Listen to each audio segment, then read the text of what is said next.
So Richard and Susan brought the project to Random Acts, the bus. They needed funding for the bus, and we pledged, I think, $10,000, and then we raised another $5,000. So we provided $15,000 for the bus. That was kind of our first thing that we did for the school. I came here in 2013 and met Elena Ruiz and met Maria Dolores and some of the other people from the school, and kind of got a tour of the school and found out what they did, what they needed, and kind of where their vision was. They showed me like the campus that was, half finished, not even half finished, and funding had dried up, so it was just left there. It was just an unfinished building. And then the following year, Cindy and I came down. It was my second trip and Cindy's first trip, and we met everybody again. We saw the campus. It hadn't changed since the first time I saw it, and we decided that this was something that we could do. So today we are at a public primary school in downtown San Juan del Sur, which operates as a school Monday through Friday. Since it's Saturday, this is where the Instituto Libre holds its classes. Few of us traveled a really long way, so I come from Germany.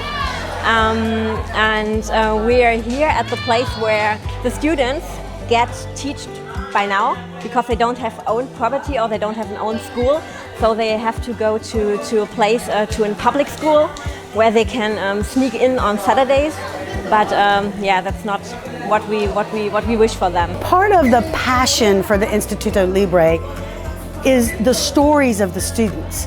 That's what's really, I think, touching. Even though we're building a campus and a facility, we're building it for people, for human beings who have stories to tell and lives that they lead. And just listening to them talk about what their circumstances are. I mean, the one woman that we talked to who's got a 22-year-old, a 16-year-old, a 6-year-old, is trying to run a business and has determined that she needs further education in order to make her business successful. So she's already dedicated and committed. She already has a life where she's raised children, but now she grasps that a 6th grade education isn't going to cut it as a businesswoman, and she wants to be a successful businesswoman. Those are the stories that we hear over and over and over of people who are dedicated. So this school is not for the lightweight. And these are people who work 5 days a week, 6 days a week. This is their one day off, and they choose to come here and study to better their lives, to get further educated, and then help their families. Today we visited the students of the Free High School where they're currently holding classes. And I went to English class again this year, which I also did last year, but they were learning something different, so it was kind of neat to interact with the students again. And then after class, we went out and played basketball with some of the children of the students, which was a kind of neat thing. I didn't get a chance to really spend time with the children last year, so it was nice to play some games and burn off some energy, I guess. When you're building a campus for people who make these kinds of sacrifices to get this kind of education, that's the story behind the bricks, the mortar, the bamboo, the grates, the railing, the construction. It's these people that we're helping by facilitating the construction of a campus for them. Coming here to meet the people who we support and who everybody at home supports and we work for makes it all real. It really makes it happen, and it's very, very touching. Like in the morning when we were coming and everybody was saying hello, and then they started to sing, and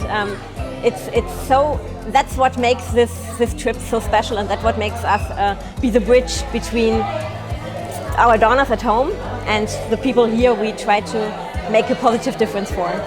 It was amazing coming back. Pulling up, it was almost like being home again. I kind of got emotional, which I don't do. And then now that we're here and actually taking part in things during the week, it feels like we never left in a way.